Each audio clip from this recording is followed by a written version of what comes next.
All of the leaders that I saw that looked like me, they wore a suit every day.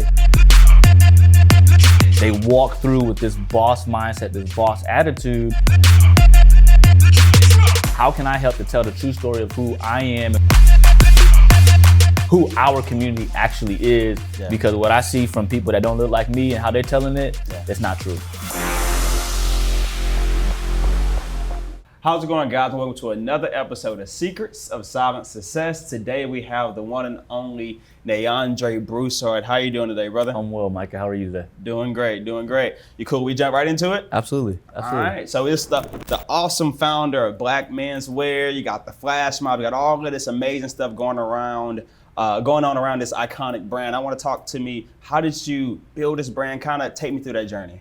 Well, honestly, man, the start came from a need of our community, right? Mm-hmm. So when we started, it was really about changing the narrative internally. What I saw from the media, what the media told me about myself was that I wasn't worthy, I wasn't a good father, I wasn't a good husband, I wasn't a family man, I wasn't smart enough, I wasn't positive. The media told me a lot of negative images about myself, that just understanding what the news does, the psychology behind it. For me, I was like, that really embeds and roots in people. And so if they're gonna do their part to tell the negative images in abundance, they tell positive images, but the ones that stay with you because you see so much of them, they're so much more robust, are the negative. Sure. And so if they're gonna do their part to tell the negative, I'm gonna do my part to tell the positive. So the whole idea and premise around the platform was just sharing so much positive content around Black men that we would see images of ourselves and feel confident in who we are. We'd have the resilience to go day by day because we knew the negative images weren't the norm, because they're not. But if all you leaned into were the stories that were being told about you through that, then you would fall into those traps. And so we wanted to leverage a platform. I wanted to build a platform that only spoke to the positivity of who we are as a community, as leaders, as brothers. And that's where we started. We started with the premise of, what does success look like? Well, for me, at that time, I was in financial services. So all of the leaders that I saw that looked like me, they wore a suit every day. They walk through with this boss mindset, this boss attitude that kind of just really exuded excellence. And then I started looking at a wider perspective of, okay, well, first thing I'm gonna do is just start by showcasing us in boss status, boss mindset, because what that does is that gears your mind towards, if I see it, I can do it. You know, when you just think about, we didn't think that we could be president. You go back and you ask your grandparents, did you ever think that you would see a Black president? They'll tell you no. Just because it was never positioned to you as an opportunity. Well, now you see a Black president, you feel like, shit, I can do whatever I want to do now. A man that looks like me held the strongest office in the world. The most powerful man in the world looked like he came from my family. And so now my mindset, not just for me, but for generations to come, the limitations are off. And so that was kind of like the mindset around how we built this platform, was to take the limitations off of what we thought about ourselves internally. External, whatever, you know. But internally, I saw what that media content was doing to us and how it kept us in a bubble that they wanted to keep us in. You see it, like, all right, well, shoot, if I get caught up, I'm supposed to get caught up because I see all the other people that like me got caught up. And so how can we break that and shift that narrative? And it wasn't just for me, it was for my homies, my brothers, my father, my uncle, my cousins, my children, right? To be able to tell this story that they now look at as, oh, well, this is part of the norm too. For us as a culture, we tend to go into, like, the success in our culture often lies in athletics or entertainment. And so now, but there have been a lot of successful businessmen that don't get the spotlight. And so for us, it's an often told story, like, my way out the hood is through ball. But that's all you saw, was the success was through ball, through rapping. But now it's like, should I get on social media, I see these brothers that are entrepreneurs, that are influencers, that have, you know, lawyers, educators, and doing a lot of different things. Oh, well, shoot, that's my way out of the situation, circumstance that I'm in. But if they don't see enough of that, they don't see the opportunity that's in that. 100%. That's why we started the platform. And I'm just blessed to be able to say, like, shoot, it's working. Like, I meet guys all the time that were like, bro, before I saw this, I don't know this guy from nobody, but shoot, at least it changed my mind to think about what he got going on. Let me dig deeper into his platform, into what he's doing.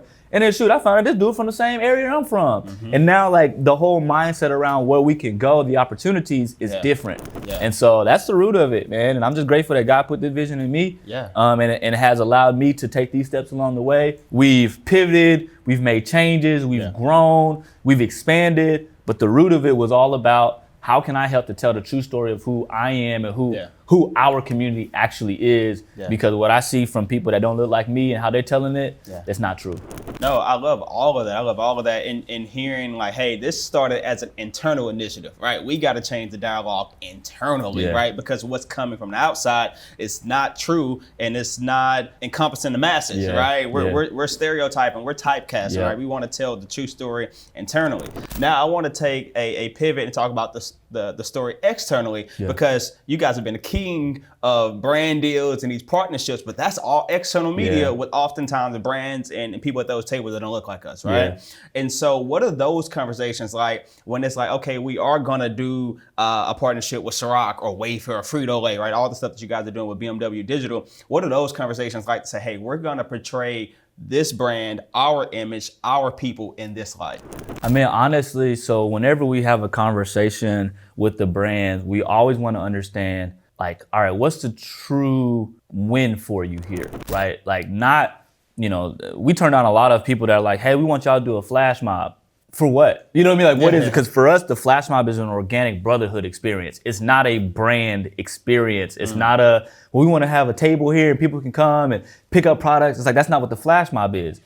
You want to do an exhibition hall? We can get you space at Essence Fest and then we can activate an activation at Essence Fest on your behalf where you can have a table and you can have this, but that's not what the flash mob is. The flash mob is true, pure brotherhood. And so then they're like, okay, well, how can we do this? And then that's when we understand, okay, what are your goals here? If you tell us your goals, we can create strategy around that. That strategy might lean into an experiential activation, which could be a place where we do something similar to gathering men together. That's not a flash mob because, again, like we try to help them understand there's more ways to win in our community versus y'all just, we want to do a flash mob. And so having that conversation to where we lead with strategy, helping us understand what is it, the results that you're trying to garner. If the results that you're trying to garner are leading into top of the funnel engagement, so that way more people are knowing about your brand, cool. We can do that this way, this way, this way, or this way. And then their mind starts thinking like, oh, okay, well, when you have data and you have results, that speaks a lot.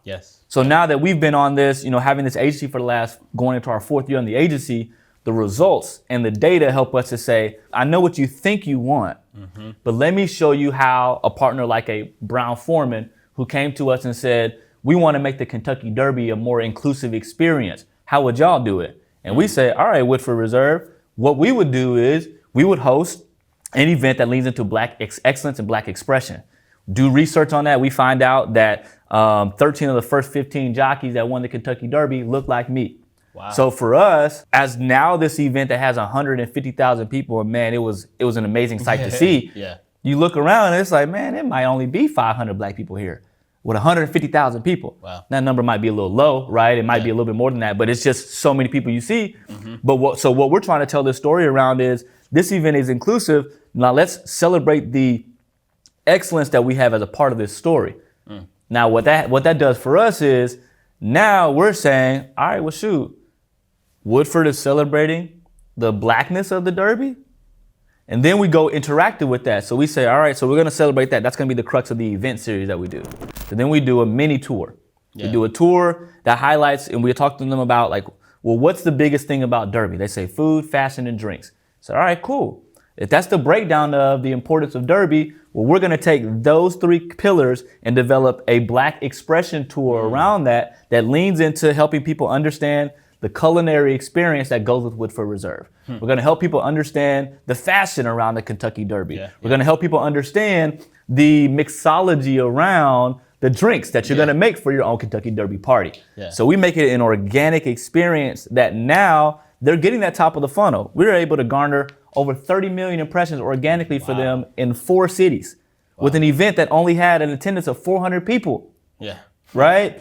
because it was organic and it was authentic. Yeah. That was our way. It was invite only. It was exclusive. You had the right people in there that are going to talk about that. So they're having the conversations around, man, I'm excited about Derby this year. I'm going to actually watch the Derby on TV this year because I know I'm going to have a Derby party and you better come in the right clothes. Yeah. And like just those things, because now we've been able to make it to where it's an experience that now when I do go to Derby, I know, let me order the brown Derby at the bar.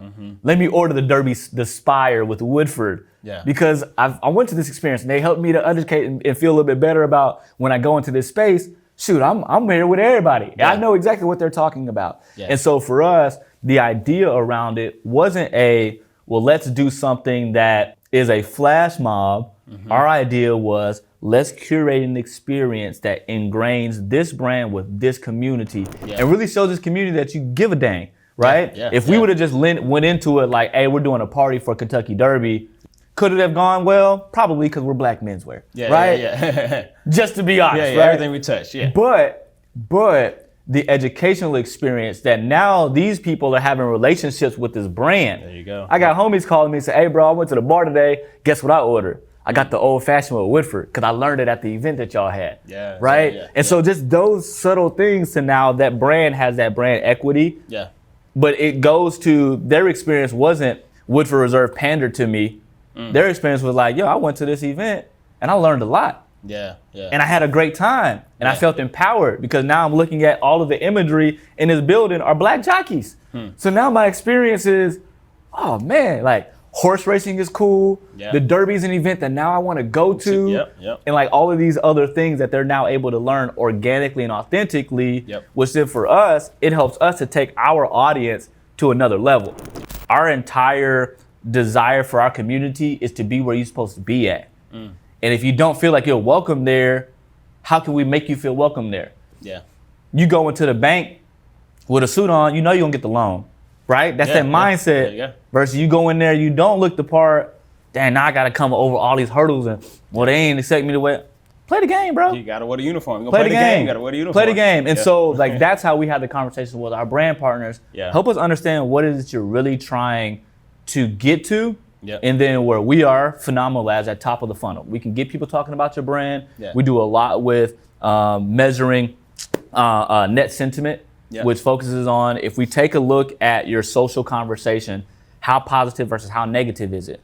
If we can take that social conversation, let's say you got 100 people talking about you and your net sentiment score is 50, that means that for every one person that says something positive about you, somebody's saying something bad. So that's an opportunity for your brand to move itself forward. How do we take all this conversation and turn it into a positive conversation? There you go. So when we do a campaign with Brown Foreman, with Woodford Reserve, now we're able to show them that the results over this month's time that we did this campaign, your net sentiment globally was 99% positive. Wow. Right? That's the data. So now you have a community that's talking positively about your brand, that's had a great time at one of your 4 events in these 4 different cities, that are now encouraged, like, I actually want to go to the Super Bowl of horse racing. So that's how we're able to help them to quantify what the success was for them in their campaign. And that conversation started with, man, we like what y'all do with the flash mobs. How can we do that? And it came way off of that. And now we're going to our 3rd year partnership with them. Wow. You know? So just being able to do that, have the conversation with the brand, really understand what they're trying to achieve, and then allowing our creativity to get into that. And then what we do, like I said, where we have a really good results are that top of the funnel. Help more people get engaged, introduced to your brand, introduced to your audience, and then that's what they pay their internal marketing people to bring them down the funnel. Yeah, absolutely. No, and what I hear from that is understanding what that brand desires, and it's about asking the right probing questions and not just giving what they think they want. Right? I want to switch gears, staying on external and brand deals, but I want to take it to like the single influencer or the person with the individual that has a brand, right? That want to monetize their brand, right? I know you talked a lot about cash flow. You talked about going off the platform. That can be the next question, right? But before we get there, we want to talk about, hey, I have this brand. I have these 100,000 followers. How can I find these partnerships? How can I monetize what I've built? What are some tips and strategies that you would give to the audience? Man, I think it's really important to understand that all partnerships and collaborations don't necessarily benefit you with $1 today. And I say that to say, like, if you're if you're a beauty brand and you focus more on skincare, but you want to tap into an audience, well, why don't you as a skincare company partner with a hair care company and y'all do a campaign together? They might not pay you for that, right? They're going to be like, well, what I'm paying you for, in their mind, they need to send their marketing dollars somewhere else. But y'all coming together for a collaboration, you're now crossing over into their audience, right? You're getting introduced to a brand new audience. One of my business advisors told me a year and a half ago, he said, Dre, you've built this platform and you got it to how many followers? I was like, 650,000 at that time. He said, bro, that's amazing. And he said, how long you been building it for? I said, we're going into our 5th year. He said, so 5 years, 600,000, 650,000. I'm gonna be honest with you, you probably capped out on what you can do, right? Because you go through and you'll have the spike. Then you kind of go and you'll have the spike. He's like, now unless you hit another spike with some really dope content, he's like, you're probably capped out with people that genuinely tapped into you. So you know how you grow, Dre? You cross over with other brands. So you have to cross over because they're gonna introduce you. All the work that you've been doing now to build your base and your foundation is amazing, and you're gonna have that. That's not going anywhere. So now how do you put layers on top of that to grow as quickly to get to your next 600,000 versus it's gonna take you longer because you're organically doing the same thing. Same thing with brands. You have to be able to cross over if you wanna grow and collaborate with other people, but you might not get the money for it today. And so that's kind of a mindset to go into. Leveraging influencers is really great. Everybody can't pay an influencer's tag, right? We represent over 40 creators in the agency. Some of the brands that reach out to us cannot afford those creators because they want the ones that got 750,000 followers. Well, they've built an audience that comes with a price tag. You know what I'm saying? So, but you can take that same product, that same strategy that you have about wanting to leverage creators to tell your story and do that with creators that are smaller. And you can use 5 creators to get the same amount of audience, right? Those 5 creators that have smaller platforms that are still growing, that are really focused on content, are needing things to do content around. So if you have a conversation with them, you know what, I really don't have the money that you're probably worth because I see what you do on your platform and I respect that and I love it. I've got $1,500 for you over the next 60 days. I know that's not what you're worth, but that's what I got right now. They say no, they say no.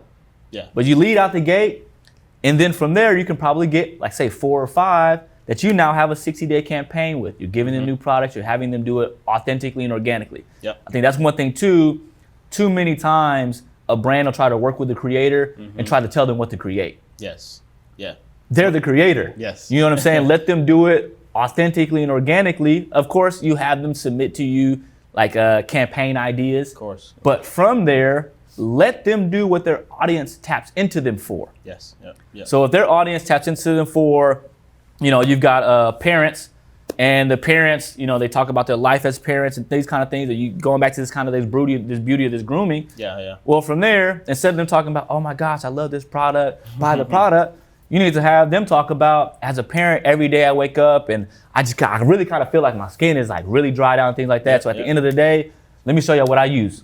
And then they go into, boom, I use this. It's not focusing on the product, it's focusing on the solution, what the product does for the person. That makes it authentic to their audience. Their audience might see them hold up a product and be like, I ain't trying to see that content. But they see them going through what their beauty regimen is as a parent with 7 kids. Dang, how is it that you have time to do that? Now me as a person on the other side of that looking at it like, I got kids too. My face feels the same way. So now, resonate with the story. Correct. And so just really taking it from that lens, to develop that kind of storyline around using creators to tell authentic stories, not using creators to sell your product. Creators are not salespeople. They are storytellers. That's another thing. Like the social media, not sales media. Correct. It's very much around top of funnel. That's what we kind of come back. Top of funnel, middle funnel, sales. Like it takes a while to get there, but using the creators or using another brand that you can collaborate with to get more people into the top of your funnel. That now they're clicking on your link. They're going to your website. Now, if you see that you've done a campaign and you've got 100,000 new clicks, but you have 50 sales, what does that tell you? Your funnel process is off, right? So the creator did what they were supposed to do. That brand partnership did what it was supposed to do. It got the people to your website, but nobody's buying. All right, is your pricing off? The Is the ease of getting from the first time I'm on your website all the way through to the sale, is that easy or is that difficult? Is it unclear? Is the imagery on your website off-putting? Yeah. Now there's so many things that you can focus on with the middle there that can help you to be able to get all those people that are now interested in your brand to actually buying. And I think it's just really thinking about that full process versus, well, if I collaborate with a brand or I go to a big brand, they're gonna pay me all this money. That's not gonna happen. Yeah. May not happen. That may not happen. But then how do you still leverage that? If you're leveraging that from the idea of they're getting me in front of new people, I'm able to get a new audience, I get new emails from this. I now have new followers that they're basically at the top of my sales funnel. Those are all wins for a business. So they got to think about it more than just, if I'm a partner with this brand, they're going to pay me all this money. Yeah. Especially if they're bigger than you. Yeah. Why would they? What's in it for them? What's in it for them, right? Yeah. But if I can use that to get more people in my funnel, that helps me on my ROI. So now I can understand, why am I paying, even if you got to come out of pocket there, right? Yeah. Why am I even paying the creative or paying the brand to do this partnership? Because I'm thinking of, this is more people that are going to be introduced to my brand that I can then turn into clients. And so what I want to do now, so we talked about, hey, if you're an entrepreneur with a brand, I want to talk about as a creator, right? As a creator, obviously you can go out there and try to get the bag from the brands, right? But what you talked about in your Revo presentation was getting off the platform, right? Building communities, Patreon, stuff like that. I want you to give me some of that thunder on how one as a creator can monetize that content outside of just getting the brand deals. Yeah. So thank you for that. We went to Revolt World this year. Revolt is an amazing partner with us. Shout out to Detavio, shout out to Aki, shout out to the entire team over there. Like, those guys have really helped us to position ourselves in a better light holistically, right? Sure. And so what they allowed us to do, we presented a cash flow to content masterclass at Revolt World. Shout out to the Devons as well. All their names are coming back to me as I think it through them now. Which and really being able to help creators understand, you're making content, but how you turn it into money. Yep. Which, to your point, doesn't always come from brand money. Or AdSense. Right. Yeah. And so first step we always talk about in this process. So for us, it's a 3-step process. First, it's find your niche. Second, know your worth. Third, create a content kingdom. So first step of that, find your niche. A lot of times people create content and they just create a whole lot of content and it's completely random. And they don't know what people are actually tapping into them for. So if you really want to turn that audience into money, you got to figure out, what is it these people actually coming to you for? Like kind of the example that I just gave a few minutes ago around parents, right? Husband and wife, single parent. These are people that are now outside in the social stratosphere that lean into you because you're helping them to understand how your day ties into their day. It looks the same. And so the niche that you now have, well, this is what people will actually pay you for once you understand why people follow you, right? And we talk about using polls. You can use the story polls to find out information like that. And I talk a lot around like Instagram, because that's where we've had, our biggest success over the years. Sure. Also, TikTok, YouTube, Facebook, those are also platforms. But most stuff that I lean into comes from my expertise, right? Which leans into that platform, right? So using those polls to get people to tell you why, right? You look and you see your engagement for this type of content versus that type of content. Well, that tells you I should probably doing that type of content that's all the people are liking. I can still do the other content, but I know that's like, don't post that and get in your feelings because that content only has 25 engagements. They already told you, they're like, oh, that's cool, but I don't really rock with you for that. Right? So using the content that people are leaning into, understanding what the niche is, so that's kind of how you now start building your storytelling strengths, right? So after you understand what your niche is, again, whether that's beauty, whether that's fitness, whether that's a day in the life, whether that's experiences, people follow you because you tell them all the best restaurants in Dallas, whatever that niche is, hone in on that. The second level to that is understand your value. Knowing your worth is really important, especially when working with other brands, right? Because if, we've had influencers, and I'll talk about one of them who came on with us 6 months ago. He already had 1 million followers on TikTok, and he had probably about 500,000 or 600,000 followers on Instagram. before he met with us, he was offering brands a spot on his billboard that had 1.6 million people in total, offering them a spot for $2,000 per spot. Now for him, he was like, bro, I just made 2 bands. Yeah. For us, we were like, they're getting over on you exponentially. Yeah.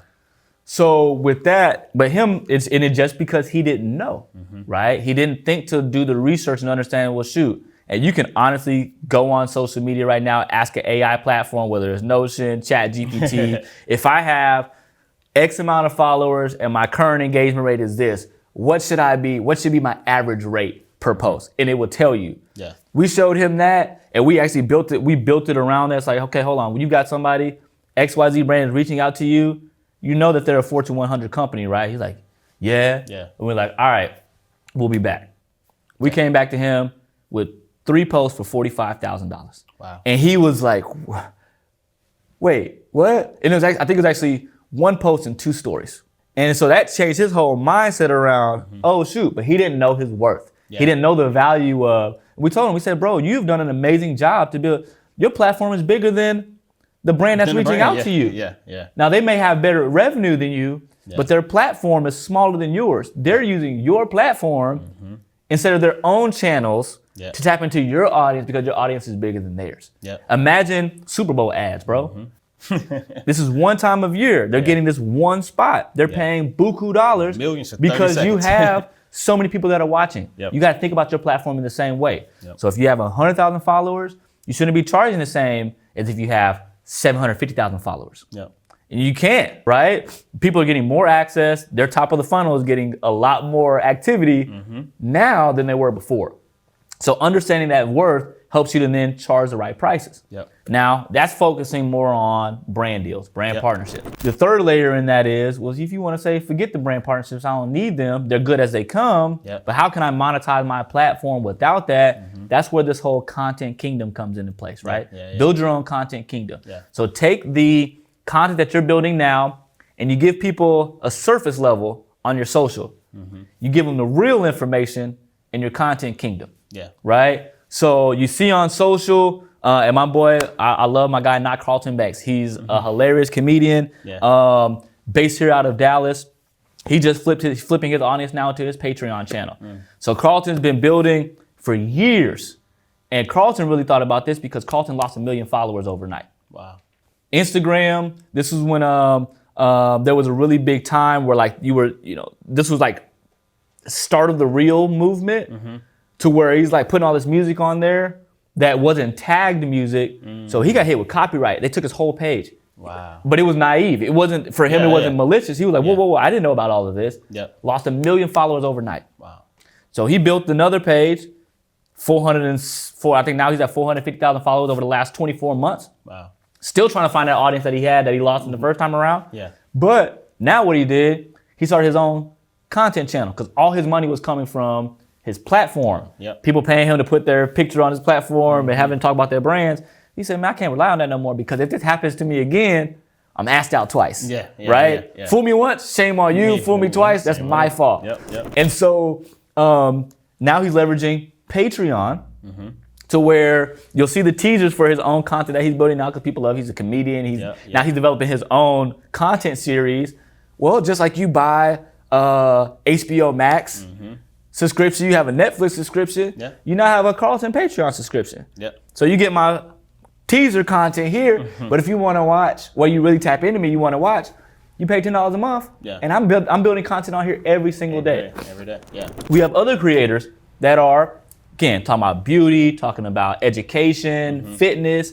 Well, they have their main page, their social page that builds the audience, gets more people there, but they give it to you surface level. 3 tips on how to build your muscle mass. Tip number 1, or even tip 1, 2, and 3, boom, boom, boom. To learn actually how to do it, join my Patreon. You know what I mean? Or your school community. So we use school, Black Menswear. We use the school community, which we really allow for the networking purposes of, if you tapped in with us, you've been with us all over the year, you're an entrepreneur, you're an influencer, tap into the other brothers in this, as we've been to 25 different markets around the world. We've got over 500 guys that are in this channel globally that are focused on specific networking, right? So now be a part of this, continue to grow this, because now I know if I tap into here, if I'm going to LA or Vegas or Baltimore or Ghana or Paris, I can get in here and say, hey brothers, anybody in these cities that I'm coming to, what's the best place to go eat at? I'm in this type of business. Anybody got any leads? Those kind of things. That's what that network is for. And so being able to take your audience from something that you cannot control to a space that you can control is why it's really important to build your own content kingdom. But once they're in there, you got to give them what they came there for, right? You get them on a monthly subscription. They're in there. They're sharing like, oh my gosh, I found this information through this channel. Now you get more people that go into there because that content kingdom is the value that people are getting. So use your social platform to continue to build your audience. Tease them there. Tell them they got to join you in the behind the firewall, behind the paywall, if they really want to get more of that content. And now you become your own source for your own income at that point. And you're in control, right? You're in control. Love that. In terms of what you all have done with BMW Digital, you talked about having over 40 creators now. You're talking about major clients, 30 million impressions, I just heard you say. What's been your, from an entrepreneurial lens now, right? What's been your way of building that business, of scaling, of acquiring the talent and the type of clients that you want for the company and for the creators that you represent? Man, honestly, that was really a transition period for us. So that came out, COVID. For us, COVID was a year that we pivoted tremendously that allowed us to grow our platform in a way that got us out of just being the brothers in the suits. So leading up to COVID, like COVID was the first year that we were supposed to do a flash mob tour. Before then, we had pop-ups, and the pop-ups would be known, a couple of weeks, a month ahead of time, and we would get brothers that were in that market.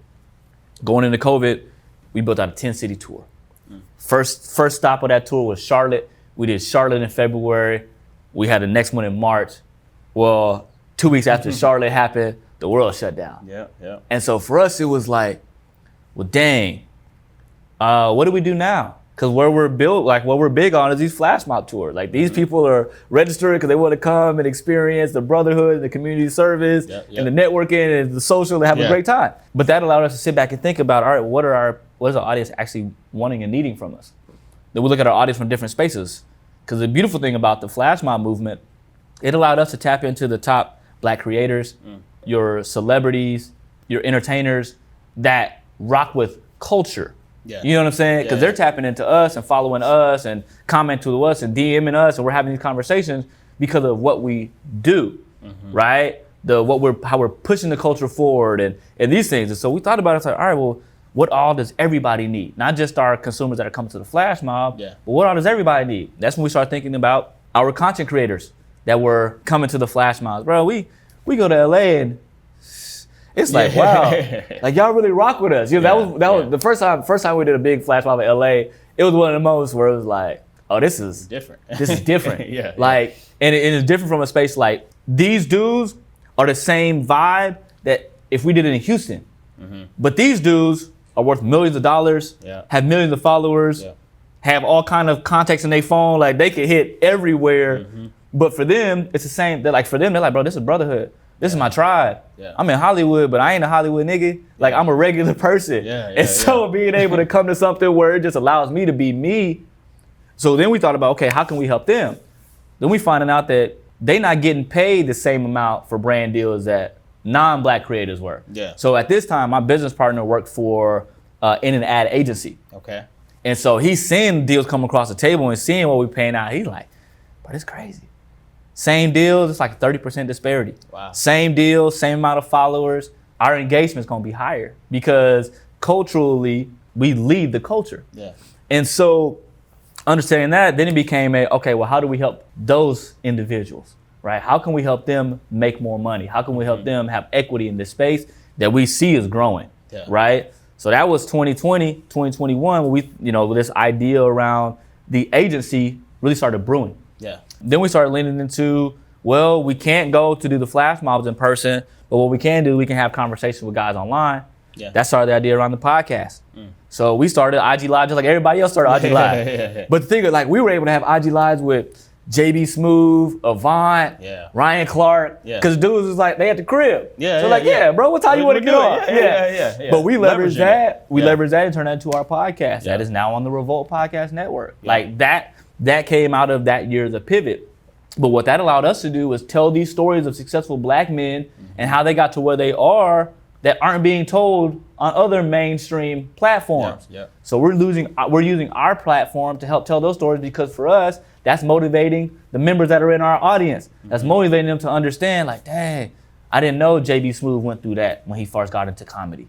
You know, I didn't know Ryan Clark had a tough time transitioning out from football into life after football. But now we see him everywhere, crushing it, right? And just so being able to have those stories that we're leveraging into our audience, which, again, for us helped to build a new revenue stream within our business, because now we're focusing on the podcast and the content development around that. So we're helping our creators.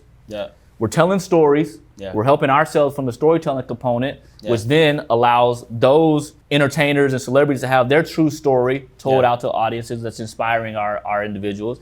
And then we started looking at the brand partnerships, right? So now brands are looking at, well, because they can't do in-person events, now they're talking to us a little bit more about, okay, well, how much can we get for that spot on your page, right? That billboard space. And then so for us, that conversation kind of became surface level of, well, we don't really want to turn our page into a billboard for brands. If you're going to do something with us, it's got to be organic. So if you got a product, we can do content around the product. Take jelly, for example, right? We're not going to have a campaign where we're just talking about buy this jelly. We're going to have a campaign that talks about the Black dad that's getting up to get his kids ready for school. And a part of that process, he's making them toast and he's putting jelly on that toast. Oh, by the way, that jelly is this brand. Right? So having those conversations really kind of developed this mindset around, all right, well, how can we help change the narrative around how brands are leaning into our community? Strategically, experiential, influencer, and then understanding the data around that really kind of shifted us and pushed us to where we are today. To where now we're telling brands, no, that doesn't work for us. Could you pay us some money? Yeah. Could we do it? Yeah. But does that tap in and lean into our audience the way that we want our audience to receive the information? No. And you're going to look at the campaign on the back end and be like, well, y'all didn't deliver the results.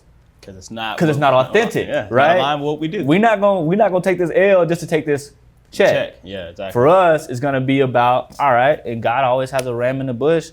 We turn that one down, and then the next one comes that's authentic, that's bigger, that makes more sense. And that also, like, the thing for us, the money isn't just for us. The money is for our creators, it's for our shooters, it's for our designers, it's for a lot of those other people that we're now getting this 6-figure check because we get to run the whole campaign, right? They're not just paying us this money to say, hey, post this. They're paying us this money to say, hey, you guys run the strategy. You guys hire the influencers. You guys bring the content team there. You guys have the videographers, the photographers. You set up the event. And so for us, we're able to really disseminate that money to Black creators and Black business owners, right, for the most part. And so being able to have that is big for us as well, because now it's like we're developing and keeping money within our ecosystem versus having to just utilize them and they keep us in a small portion of the overall construct. Like, nah, you want it to really pop, give it to us, because we're going to understand how to do step 1, 2, and 3, where we'll tease the audience here, we'll have the engaging event here, and then we'll have the influencers tell the story on the back end. So now you're really, your campaign is now elongated versus all y'all want to do is a post. That ain't gonna work. No, I love that. And from what I'm hearing, I don't want to downplay the business plan or the strategy or anything like that. But from what I'm hearing, I'm like, okay, how did you guys scale? It started with, we want to help the creators, right? We want to help the community. We also want to help these brands tell authentic stories that their product was like. It's all about, we were just going out there to help people, and that allowed us to, that's what I heard. You know, I don't want to be disrespectful. That's what I heard from that whole spiel. I want to, in our closing minutes here, I want to switch gears a little bit and talk about something from your background, right? So you were in financial services, right? I believe when it comes to entrepreneurship, these creators, if you don't have that financial literacy part of it, as quick as that $45,000 come in for those 3 posts, it'll be gone even faster, right? So one of the questions I have for you is, as someone that's built a brand, creator, brand manager, entrepreneur, What are some of your financial literacy tips that you would give to creators that are getting that $45,000 check? What's some of your financial literacy tips? So for creators, like really thinking about the money aspect, the first thing they got to understand is that they are a business. Yeah. Well, every business has what? Business documentation. P&L, balance sheets, all of You that. got, well, first you got business structure. Let me put LLC. that. You either gotta go there first. Yeah, you gotta go there you're first. LLC, a sole prop. You know, I tell everybody being a sole prop is the same thing as you just being an employee for a company. So you got to establish yourself and get that business structure. Yeah. Right? Because brands should be paying you directly. They should be paying your LLC. Yeah. How you use that money within the LLC, if the brand pays you directly and that goes into your bank account with your own name on it, what you do with that cannot be written off for anything because it's like, oh, that's your money. It's personal, yeah. So versus if it goes into this LLC, from there, honestly, you don't even have to pay yourself out. That LLC, all the stuff that you do for your brand, just run it through there.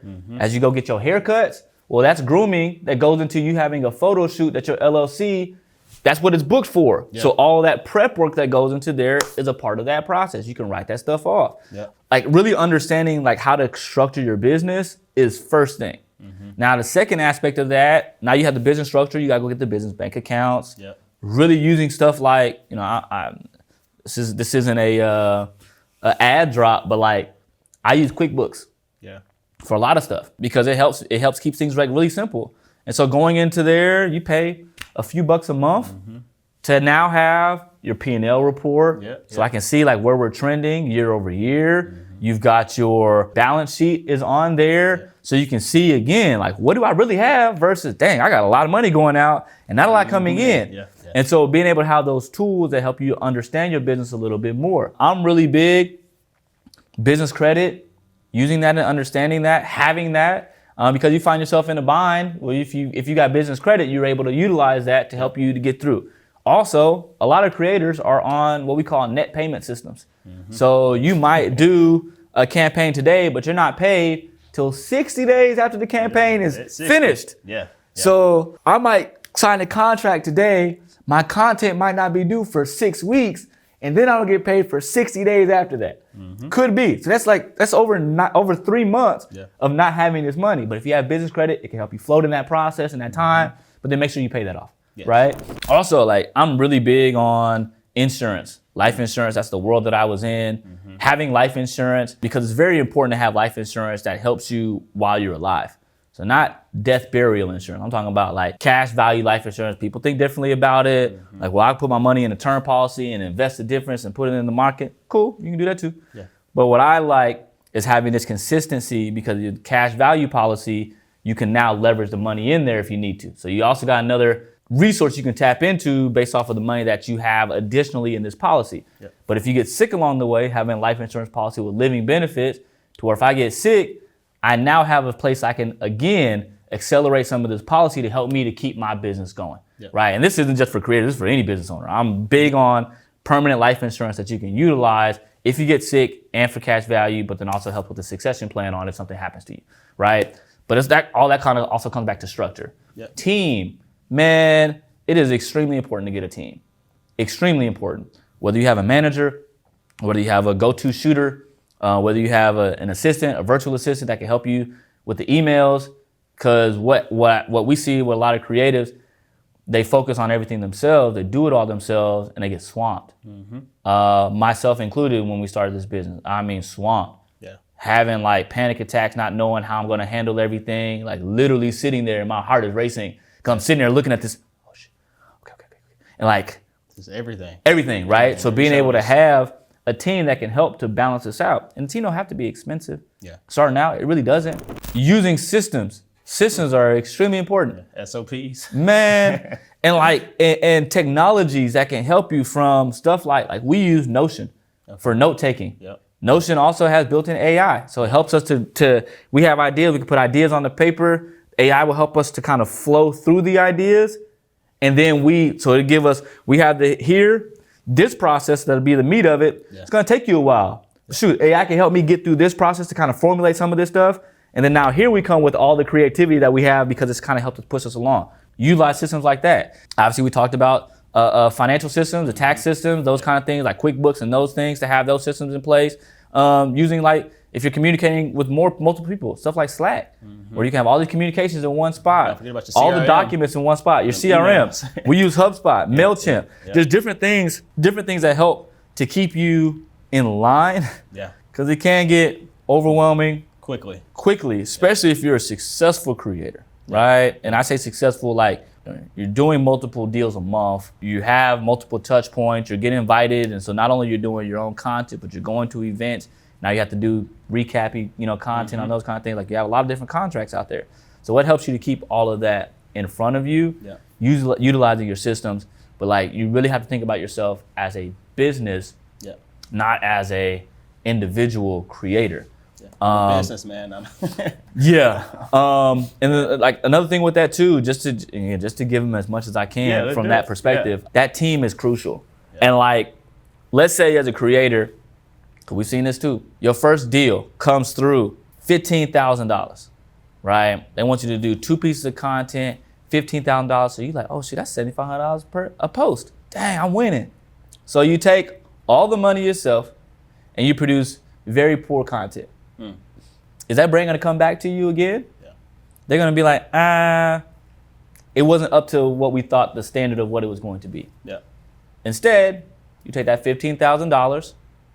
Of that $15,000, you hire a content team, you pay them $5,000. Did you make 15? Technically, no. You made 10. Now of that 10, before taxes. Before taxes, right? So you made 8. 7.5. But now you created such a high level product that brand sees it, they see the results, then they call you back and they say, hey, this content was so good, do you mind if we whitelist it? Well, we're gonna post it on our channels. We'll pay you more for that. Yeah, you can do that. Well, how much do you charge? Well, I charge anything that's kind of beyond this point, it's now $750 a month. So now you're making residual income off of them because you took the step on creating such high level content because you went out and you really invested that money into your business. Now they come back and they say, wow, that content did so well for the last 6 months. So you've also made additional money for the last 6 months off of us because we paid you to whitelist the content. They say, you know what? We want to run this back. We want to do another campaign with you. This time we've got $30,000 for you because you did so well on the first one with the 15. Well, what can you do with that? Well, you cut yourself off if you pocketed all that money up front. And I get it. If you got to, you got to, right? I understand that part of that process. But if you have the ability to invest your first few deals into your business and even ongoing, like any deal we get, we automatically take 20%. That's the house money off top. That goes into building the resources that come with making more and more of this sustainable business last, right? So using that mindset so that way you can build towards more deals, not get a few deals, and then you like, well, dang, why ain't nobody else paying me? Well, because the content was trash. Like not trash like it didn't do well. It was trash like aesthetically because you didn't put the time and the effort into building that quality into that. So that would really be my thing, for creators as well. Like your business, think about yourself as a business. You a boss. Act like a boss. That will take your business further. That will help you with those conversations with brands. So that way you don't pigeonhole yourself. That way you don't allow them to penny pinch on you. And those are things that you can list out too. Well, the reason why my cost is because I hire full-time content team to build this. And so you giving me $5,000 for this post, I know the level of content that I'm gonna produce. And for me, honestly, I'm making no money there, so I'm gonna have to turn that down. They'll either do one or two things. One, they'll say, you know what, thank you for that honesty. Unfortunately for this campaign, this is all that we have. So they might go another route. They might come back and say we respect that, we love your content. How does $8,000 sound for you? It's a negotiation at that point. Then you're like, you know what? 8's still a little slim, but this is our first time working together. We can make it work. But you just got $3,000 more, right? Now, and so just thinking about it that way is something that creators I think should honestly think about. Like, sales as a businessman, business lady. Position yourself that way. Have that confidence and go into things that way. Because that's going to help you in the long run. Invest in your business with your deals. Don't just, because you're going to have to pay. If you take it to yourself, you're going to have to pay Uncle Sam more. But if I take a portion of that and I pay somebody else, expenses. and I pay somebody else, but then somebody else is not helping me make more money, Yeah. then it worked out in the long run. Absolutely. Yeah, you got to understand the lifetime value of those clients. Yeah, Invest in yourself, got that lifetime value on the back end. Well, this is called the Secrets of Silent Success podcast. So I would ask you, Ne Andre, what is your secret to success? Staying true, staying humble. I know I am here only because God has allowed me to get here consistently. He's allowed me to meet the right people. He's allowed me to meet the wrong people that have then helped me to become a better decipher of people, right? To understand, are they really here for the mission that we're building, or are they here for self-aggrandizement, right? So it's really staying true to what the mission is of your organization, and really leaning into, like, why did we get started? Because I'm really a big person, my organization, we talk a lot about impact over influence. And so for us, the impact is why we started. The influence is what's come along the way, like having people recognize you and stuff. That's cool. But now that you recognize me, what for? Let's have a conversation. Dang, well, how can I impact your life right now? Right? That's the idea around, that's what we do on our platforms. So really leaning into that, knowing your why, leaning into your why. Yeah. I'll also say, like, where passion meets profit. Focusing on where your passion, because the passion is going to be what keeps you up, what allows you to stay up at night. Yeah. What allows you to work a job and build this at night, right? To really be able to put those extra hours in because you're passionate about this, but you're using your job to fund this, right? Yeah. And just, like I said, staying true, man. Like that's been the biggest thing for me. I really pride myself on that in some ways. Like, some of my team tells me, like, hey, bro, like, I get it, but big dog. Yeah. Like, you know what I'm saying? Like, I get it, but Tom, we gotta, like, you gotta, you gotta wear that. For me, I'm just really such a person that just appreciates life, and I appreciate everything. So sometimes I look at stuff from that lens, but that all comes back to, like, the reason why we started. Yeah. Was changing the narrative internally around helping my community, my brothers, to feel better about them. Now I'm able to do that, pay them money. Yeah. Take them in, put them in rooms that they've never been in before, offer them experiences around the world that they can attend and build their networks with. Like, all of that is based off of that same mindset of why we get started. Yeah. And so for anybody thinking about that, that's my success. Focusing on the root, never losing who you are in that process. Because when that happens, now you're doing it for. Yeah. Yeah. Love it. Well, we'll be right there, brother. I appreciate you, man. Thank you, bro. I appreciate it.